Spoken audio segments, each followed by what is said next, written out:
pembelajaran tentang mengalami perjumpaan secara pribadi dengan Yesus. Karena ketika saya merenungkan di dalam Alkitab, mulai dari penciptaan Adam dan Hawa, mereka itu mengalami Tuhan di dalam hidup mereka, di dalam pribadi mereka, di dalam keluarga dan rumah tangga mereka di Taman Eden. Ketika mereka hidup bersama-sama dengan Tuhan, mereka tidak mengalami namanya penderitaan hidup. Ketika mereka mengalami Tuhan di dalam hidup mereka, mereka tidak jatuh di dalam dosa. Tetapi ketika mereka tidak mengalami Tuhan, maka mereka jatuh di dalam dosa. Mereka itu gagal mempertahankan kepercayaan yang Tuhan berikan kepada Adam dan Hawa pada saat itu. Tetapi Tuhan menyatakan kasih-Nya kepada Adam dan Hawa ketika mereka jatuh atau mereka gagal. Tuhan datang mencari Adam dan Hawa. Itulah hebatnya Tuhan. Kalau manusia gagal, manusia suka menghakimi. Kalau kita sebagai karyawan, kita gagal di perusahaan atau kita gagal dalam pekerjaan atau kita melakukan kesalahan, kita dihakimi, dimarahi, dicaci, dimaki, dihina, disepelekan. Di sekolah juga sama, ketika melakukan pelanggaran, maka ada hukuman demi hukuman. Di dalam rumah juga sama, ketika anak-anak melakukan kesalahan, ya wajar orang tua marah kalau melakukan kesalahan.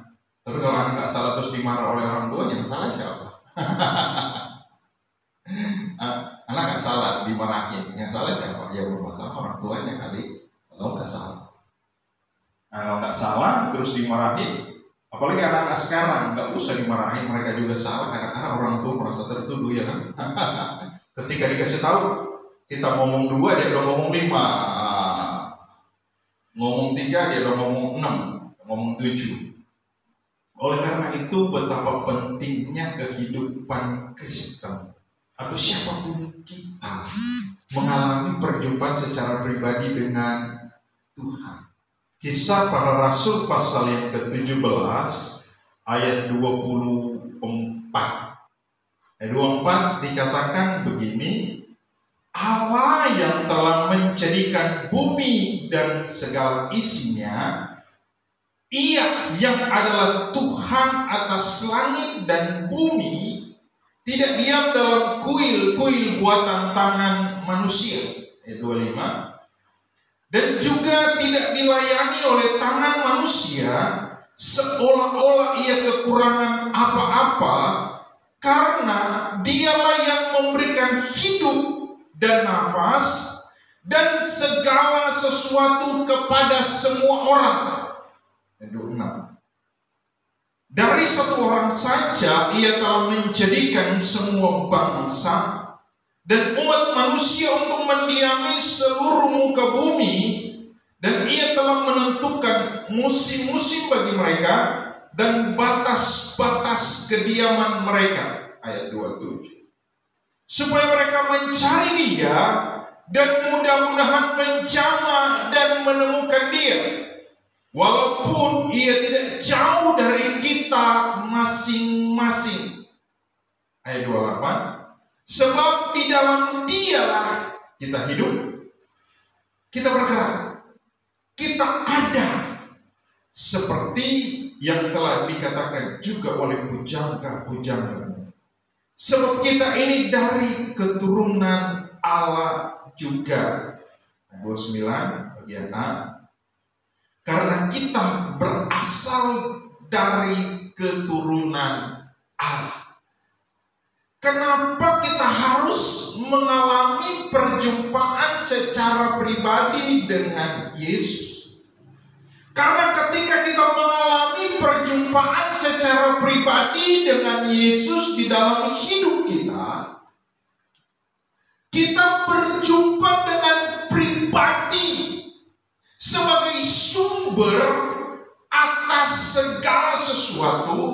yang ada di kolong langit ini, yang ada di atas muka bumi ini. Bahkan Dia sumber segala kehidupan kita. Jadi ketika orang mengalami Yesus atau mengalami perjumpaan secara pribadi dengan Tuhan, dia mengalami sumber kehidupannya. Dia mengalami Tuhan sebagai sumber dari segala sesuatu yang ada di muka bumi ini. Karena Dialah yang menjadikan langit dan bumi. Dari yang tidak ada menjadi ada. Siapa kira-kira yang bisa menciptakan nyamuk? Bisakah kita menciptakan nyamuk? Ketika nyamuk ada di rumah kita, dikejar atau dibunuh? Kenapa? Mengganggu. Nyamuk aja mengganggu. Ya.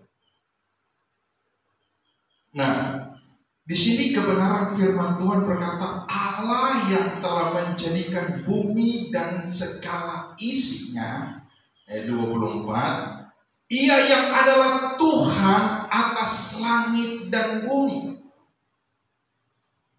Ayat 25, dan juga tidak dilayani oleh tangan manusia, seolah-olah ia kekurangan apa-apa, karena Dialah yang memberikan hidup. Ingat baik, hidup kita ada karena Tuhan. Kita bisa hidup, kita bisa bernafas, kata firman Tuhan, memberikan hidup dan nafas kepada segala sesuatu. Jadi segala sesuatu yang ada di dalam hidup kita dan segala sesuatu yang akan kita capai nanti, itu adalah pemberian Tuhan. Itu adalah anugerah Tuhan. Jadi Tuhan yang kasih kepada kita. Tuhan yang memberikan semuanya itu kepada kita. Apalagi ketika kita mengalami Tuhan di dalam hidup kita. Karena ketika kita mengalami perjumpaan secara pribadi dengan Tuhan, yang saya katakan tadi, Dia adalah sumber segala sesuatu yang ada di muka bumi ini, yang dibutuhkan oleh manusia. Manusia butuh dan mencari kekayaan. Dia sumber kekayaan. Dia sumber segala popularitas manusia. Orang mencari nama, orang mencari popularitas supaya disanjung. Itu kita disanjung oleh manusia, dibilang cantik, dibilang cakep, bangganya minta ampun. Tetapi Tuhan,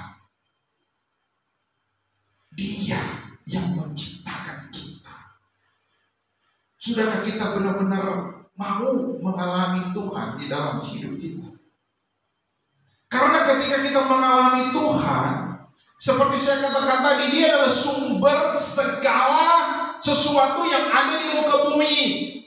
Dia adalah sumber segala kuasa yang ada di langit dan ada di bumi ini.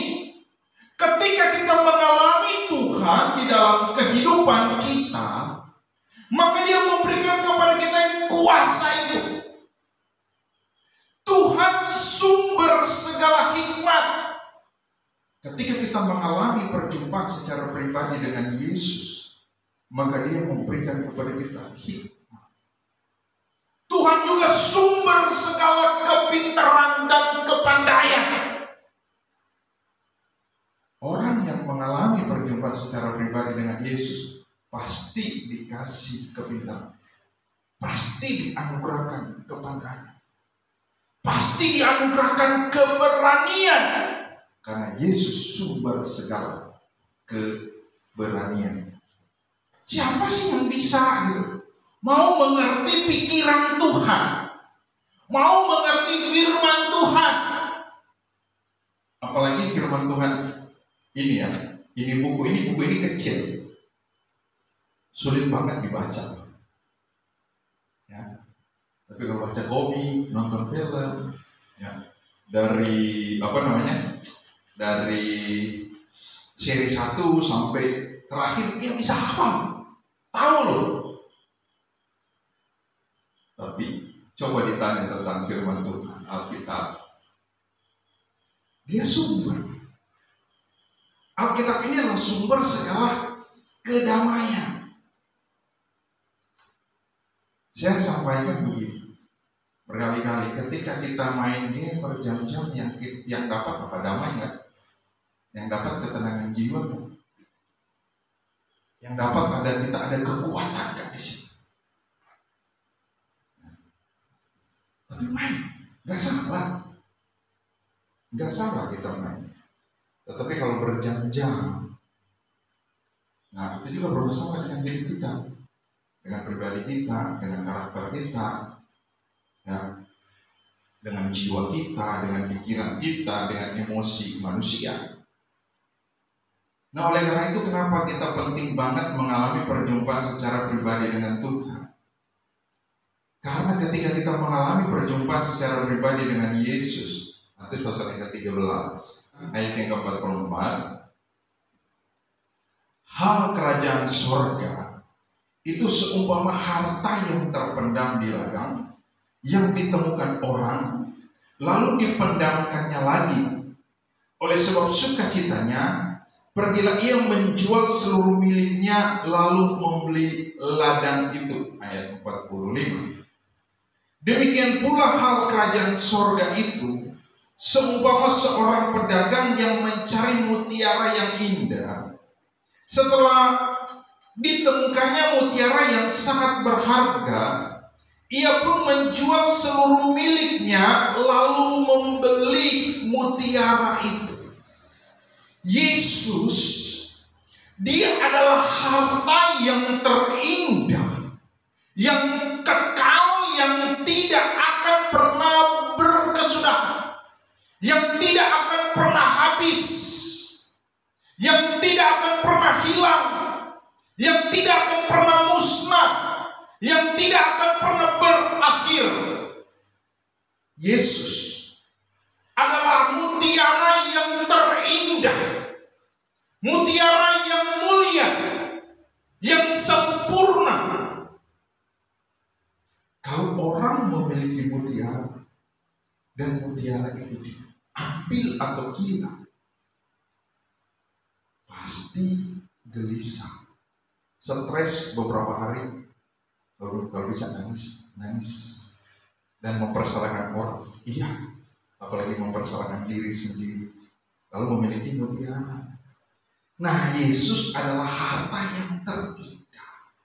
Ketika kita mengalami perjumpaan secara pribadi dengan Tuhan, kita mengalami harta yang terindah itu.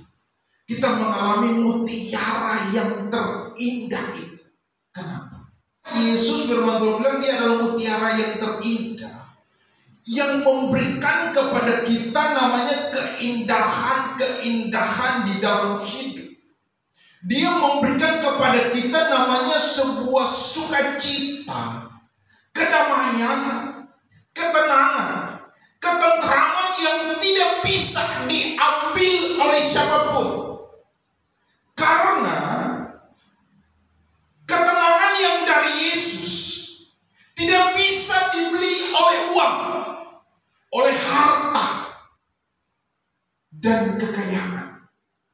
Ketenangan dari Yesus juga tidak dapat diraih karena popularitas.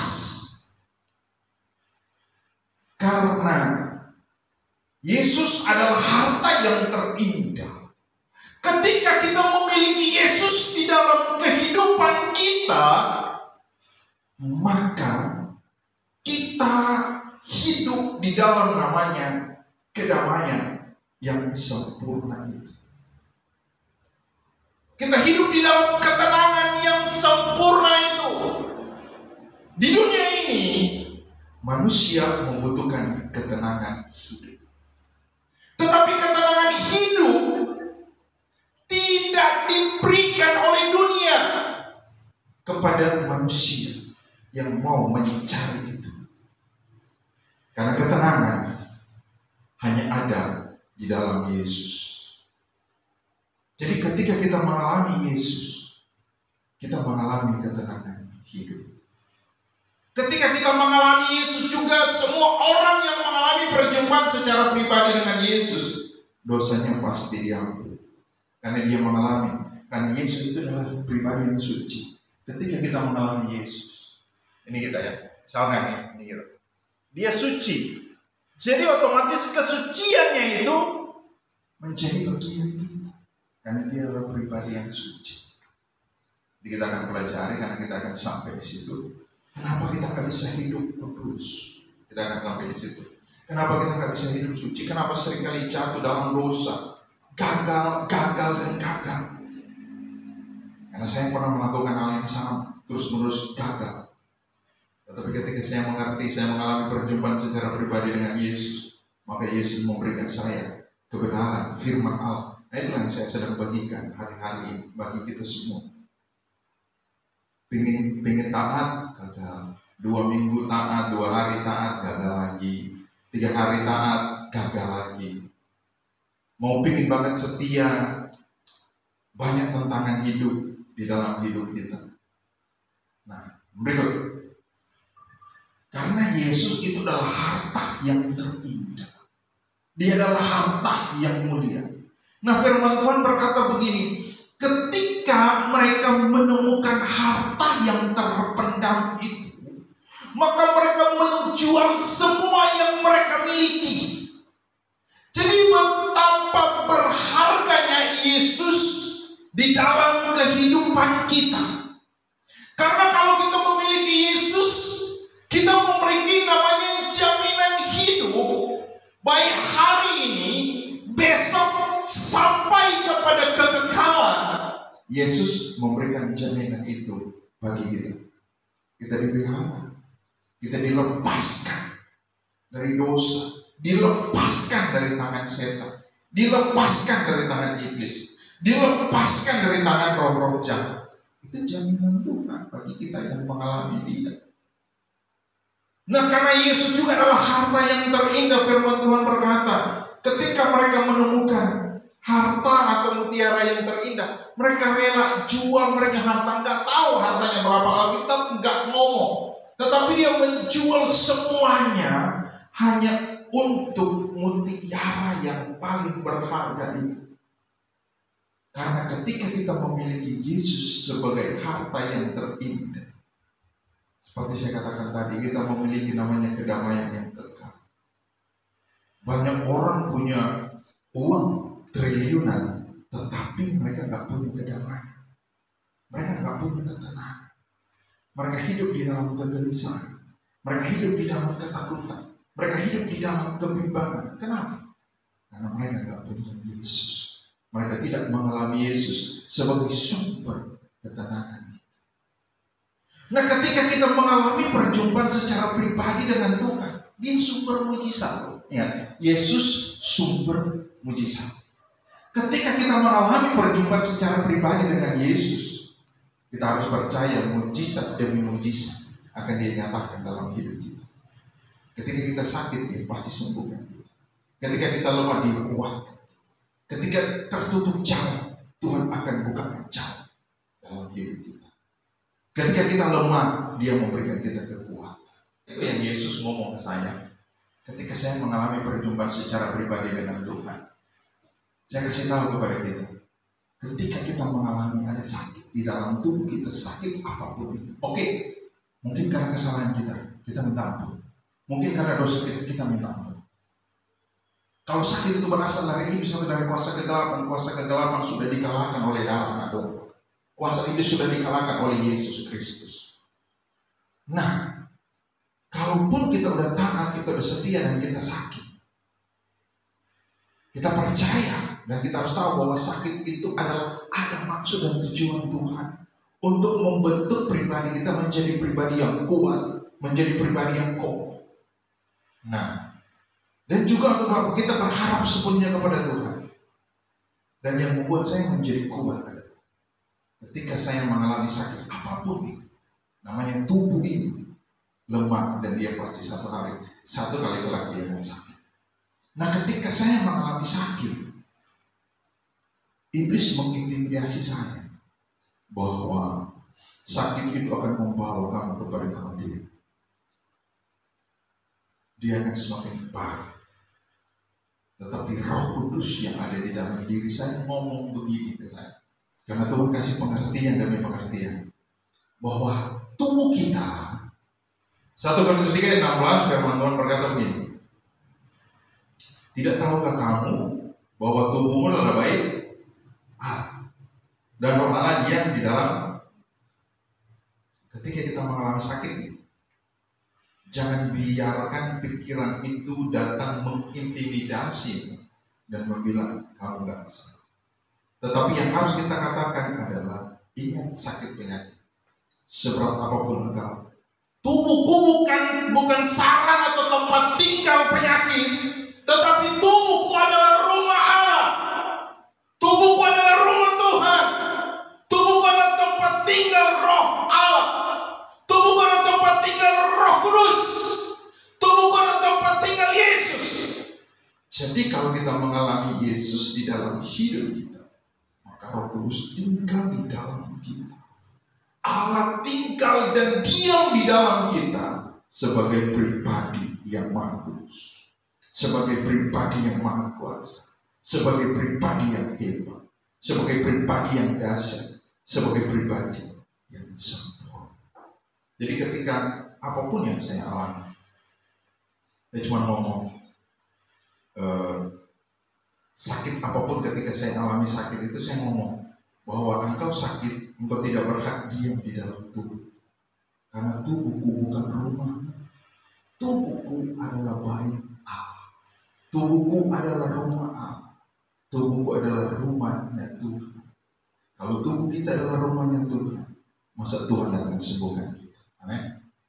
Kalau tubuh kita adalah rumahnya Allah, masa sih dia nggak akan memberikan kita damai? Dia sumber segala kedamaian. Kalau tubuh kita adalah rumah Allah, masa sih dia nggak akan memulihkan hidup kita, memulihkan pribadi kita, memulihkan keluarga kita, yang sudah berkeluarga, memulihkan rumah tangga kita, yang sudah berumah tangga. Masa sih dia nggak sanggup dan mampu untuk memulihkan suami kita, memulihkan anak-anak yang sudah berkeluarga, yang sudah punya anak. Kalau tubuh kita adalah baiknya Roh Kudus, Tuhan yang sama juga akan menjamah mereka dan menjadikan tubuh mereka sebagai rumah Allah. Yang harus kita lakukan adalah mengalami perjumpaan secara pribadi dengan Tuhan. Karena ketika kita mengalami perjumpaan secara pribadi dengan Tuhan, maka Tuhan itu adalah sumber segala kemenangan. Dia memberikan kepada kita kemenangan lepas kemenangan, menang terhadap dosa, menang terhadap keinginan daging kita yang bertentangan dengan firman Allah, menang atas kuasa iblis, menang atas kuasa setan, menang atas kuasa semua pengaruh-pengaruh dari kuasa si jahat. Kita diberikan kemenangan. Orang yang mengalami Yesus pasti dia diberikan kemenangan. Masa sih kita bisa melawan iblis? Karena belum mengalami Tuhan. Roma pasal yang ke-16 ayat 20. Jadi ketika kita mengalami perjumpaan secara pribadi dengan Tuhan, kita juga diberikan otoritas itu, kita diberikan kuasa itu. Semoga Allah sumber damai sejahtera. Orang yang mengalami perjumpaan secara pribadi dengan Yesus, dia mengalami Tuhan sebagai sumber damai sejahtera. Jadi dia sumber ketenangan jiwa. Ketika kita mengalami Tuhan, kita mengalami sumbernya. Dia sumber berkat rohani, berkat jasmani, berkat materi. Dia sumber berkat ketika kita mengalami dia. Dan orang yang mengalami perjumpaan secara pribadi dengan Tuhan pasti taat, pasti setia, pasti sungguh-sungguh dengan Tuhan. Apa dia bilang? Semoga Allah sumber damai sejahtera akan menghancurkan siapa? Iblis di mana? Di bawah kaki.